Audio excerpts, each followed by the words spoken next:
Обращаясь сторона, у вас есть вопросы? Да, у меня есть один вопрос. Уважаемый представитель, в своем выступлении вы сказали, что каждый осужденный имеет право на рассмотрение его дела вышестоящим судом в соответствии со статьей 58 Конституции Кыргызской Республики. Но это все относится к уголовному судопроизводству, верно? То есть, а также есть статья 61 Конституции, где говорится, что каждому гарантируется судебная защита. То есть вы считаете, что когда постановление об аресте исполняется немедленно, человек не лишается права на судебную защиту, когда его приговор, постановление уже исполнено? Могу отвечать?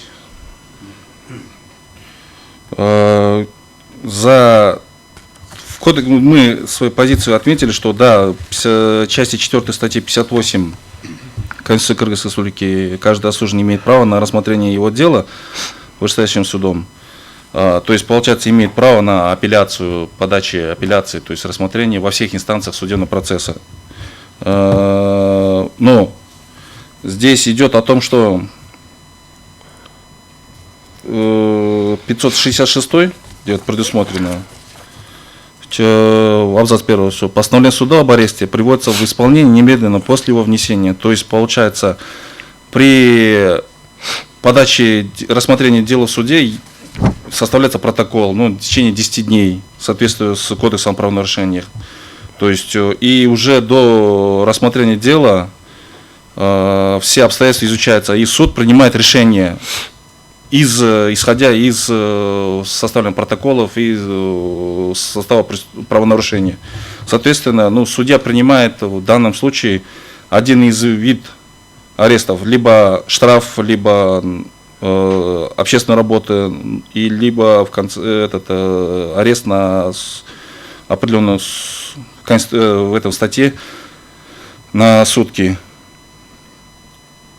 И вот здесь вот получается, он мог бы обжаловать, также в абзац 2 говорит, может быть приостановлено на срок до 3 суток прекращения судеб на основании, то есть медицинского заключения. То есть он мог бы использовать свои конституционные права, то есть здесь, и тем самым на 3 сутки прекратить судебное разбирательство, подачи заключений.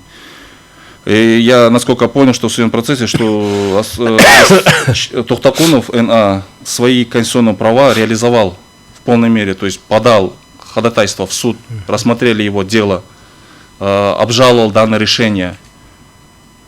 Все процессы, все этапы были пройдены. То есть, получается, конституционные права у него не нарушены. Еще есть вопросы? Там... Можно уточнить, да? Уважаемый представитель, спасибо за ваш ответ. Но я так и не услышала вашего ответа на свой вопрос. Допустим, суд вынес постановление об аресте, которое должно быть исполнено незамедлительно. И человека сразу же на основании абзаца 1 566 статьи его арестовывают, да, на 5 суток, скажем.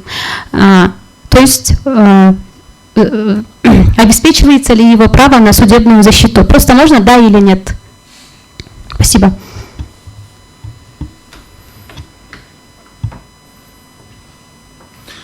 На этот вопрос, скорее всего, может ответить законодательный орган. Более четко. Вопрос вам задали. У вас есть ответ? На вопрос у вас есть ответ? Нет. Есть еще вопросы у вас? Получается, у вас понятие осужденный и привлеченный к ответственности в виде ареста – это два разных понятия, да? Ну, осужденный, да, получается, в соответствии с Уголовным кодексом, то есть осужденный признается, когда ему выносится обвинительный приговор. А арест, в соответствии с Кодексом о правонарушениях, это она только ограничивает его права, не права, то есть изолирует его от общества на определенное время, если арест, если считать сутками, чтобы он осознал свое противоправное действие. Ну, это разграничение в Конституции указано. Конституции, то он имеет право обжаловать, там, Конституцию указано о том, что Нет, понятие части 4 осужденного. статьи 58. Осужденный. Но он же не осужденный, он временно ограничен на свободе. Он не осужденный. Понятно. Спасибо. У вас есть еще вопросы? Нет, спасибо, вопросов нет. Вопросов нет. У вас есть вопросы? Нет, Ваша честь. Уважаемый судья, пожалуйста, Каркель Джамлевич. Мне, вам как представитель Министерства юстиции, как юристу вообще, вы юридическое образование имеете? Все верно, да. В чем разница между правонарушением и преступлением?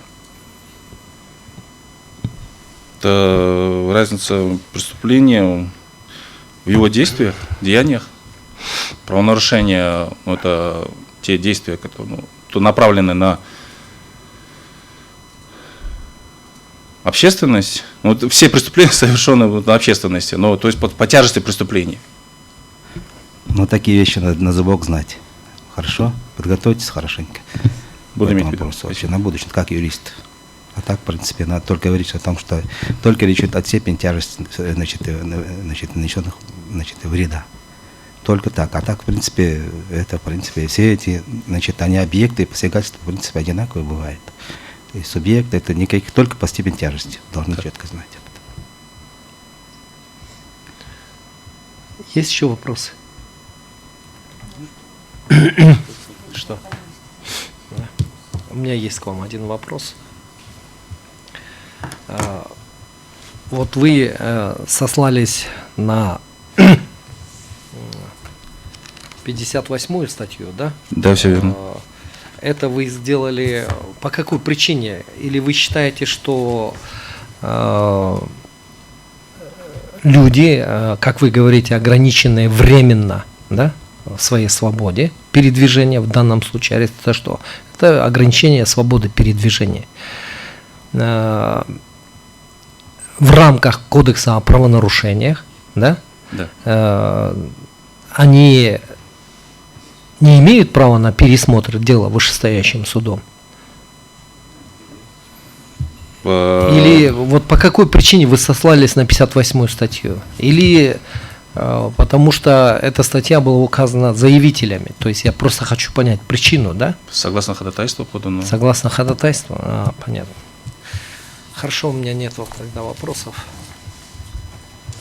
Так, нету больше вопросов, да? Все, присаживайтесь, пожалуйста. Спасибо.